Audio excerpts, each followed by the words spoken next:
Hi there, I'm Graham Jackson. I anchor the Overland Essentials area at Overland Expo.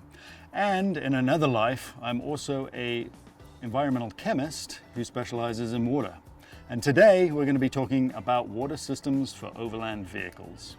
It's a massive subject, there's a lot to cover, but I'm just going to kind of give you the basics here and then we'll move on from there. So in general terms, when you're planning an overland trip, water is range. It's the same as fuel. So you'll need fuel for your vehicle, you need water for yourself. How much water you have and how much fuel you have determines how far into the backcountry you can go and how long you can stay remote away from resupply. Water is range. It's range for people. So you'll need fuel for your vehicle and you need water for the people and the pets that are inside the vehicle. The amount of fuel you have and the amount of water you have will determine how long you can stay in the backcountry remote and traveling. So obviously it's a resource you need to manage well, it's a resource you need to plan well, and it's a resource that you need to pay a lot of attention to. In general terms, when we're talking about water, I would recommend 1.5 to 2 gallons of water per person per day on a long overland trip.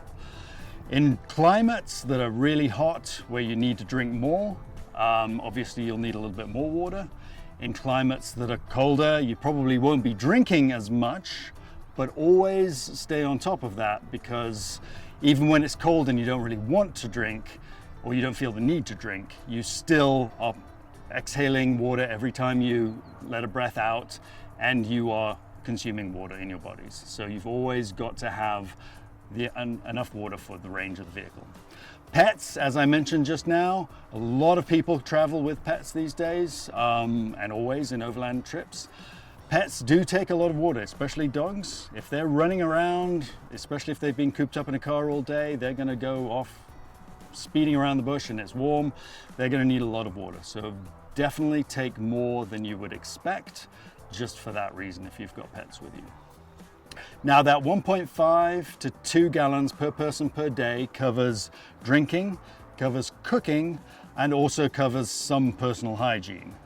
So the some personal hygiene, some people require more, some people require less. So obviously gauge for yourself. If you want to take a 2-gallon shower every day, your range is going to be severely diminished. Whereas if you can take a shower in a cup of water once a week, you'll have a lot more range.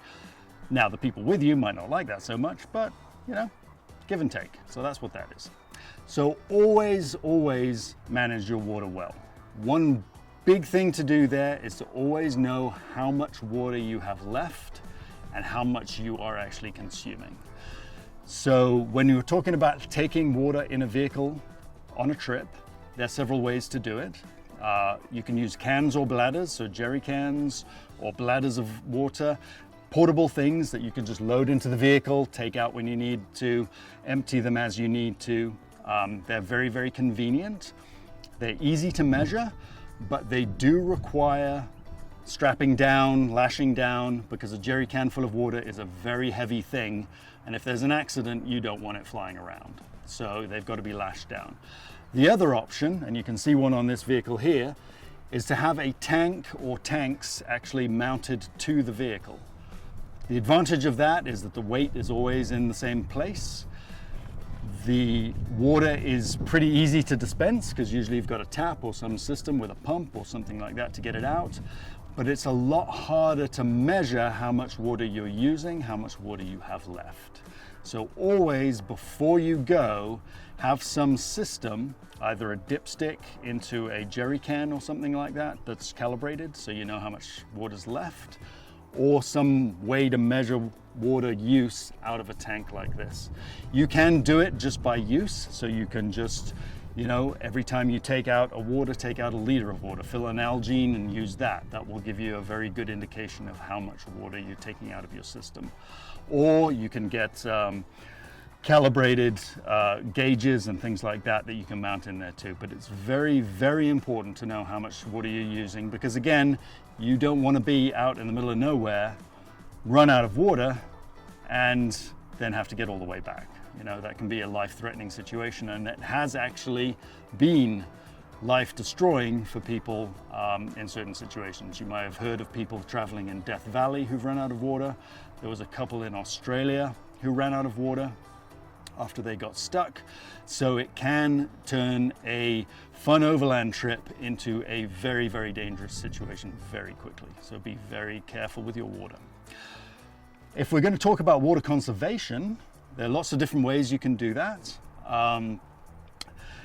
Typically, when you're washing dishes at home in the sink, you're not usually doing that, are you? You're usually doing it in the dishwasher. So, you know, you can kind of, but imagine you are washing dishes in a sink. Oftentimes people just leave the tap running, off it goes. They're washing, right? And they're using a lot of water. What you can do, you can wash in almost no water at all, or just a cup of water. You can probably wash all the dishes for 2 people easily in a cup of water. So if you want to actually wash your dishes, for instance, and we're going to conserve the water, you want to start washing the cleanest things first. So you can wipe them off with a paper towel, something like that, as I mentioned. Then you can just use a cup of water, clean the cleanest things first. And then you can move the water down on the line to the dirtier until you get to the dirtiest stuff, like the pots and pans that you cook the food in and stuff like that. Oftentimes you can get all of that done with just a small amount of water. So different ways to think about how you use water as you are traveling. You can also, and I know this is going to sound a little bit funky to some people, but if you're washing your hands, you can actually take a mouthful of water and then spit the water onto your hands and wash them. Basically, you're pre-warming the water. That's nice too, right? You're washing the hands. You're not trying to juggle things and do, you know, weird things and pouring water on your hands and stuff like that. You can get away with a very small amount of water if you're doing something like that. So be very conscious of how you use your water, how you're consuming your water, how your pets are consuming your water, and always have an idea that once you get to halfway down on your water, you should consider turning around and going the other way, unless you know there's a resupply point coming up. And that's another big thing. Whenever you reach a resupply point, resupply. It's always good to have more water on board than not enough water on board. Obviously, you can get into, as I said, a very dangerous situation if you suddenly run into a situation where you have no water. So that's a brief introduction into water logistics for overland vehicles. If you want to learn more, and you should, come to Overland Expo. Also, go to overlandexpo.com, see what we have there. And the more information you can pack into your head, the more you can learn, because it's a light resource, the more fun you will have out in the wilderness on your own overland trips.